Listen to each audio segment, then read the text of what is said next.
Bullet 350 क्लासिकको chain कसरी adjust गर्ने त्यसको सेटिङ म यो भिडियोमा भन्न गइरहेछु। चेन लुज छ। चेन लुज हुँदाखेरि हामीले सुरुमा 22 नम्बरको नटलाई लुज गर्नुपर्छ।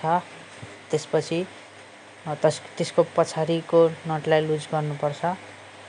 त्यो दुईटा नट लुज गरिसकेपछि त्यहाँ छेनी मार्तोल लिएर त्यहाँ अलिकति प्रेसले हान्दाखेरि यो जुन भाग छ माथिपट्टि जानुपर्छ। त्यसरी राउन्ड हुनु पर्यो। जति माथि गयो त्यति चेन टाइट हुन्छ। यताबाट माथिबाट प्रेस गरेर हान्नुपर्छ।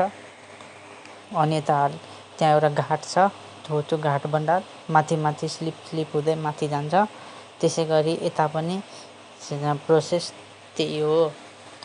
दुईतिरै सेम लेभलमा एडजस्ट गर्नुपर्छ। यसलाई पनि माथिबाट हान्नुपर्छ अनि मुनितिर राउन्ड हुन्छ। त्यसरी चेन पनि एडजस्ट हुँदै टाइट हुन्छ। त्यहाँ नम्बरहरू दिएको हुन्छ। दुईतिरै सेम नम्बरमा पारेपछि चक्काको ब्यालेन्स पनि मिल्छ। चक्का साइड पनि हुँदैन।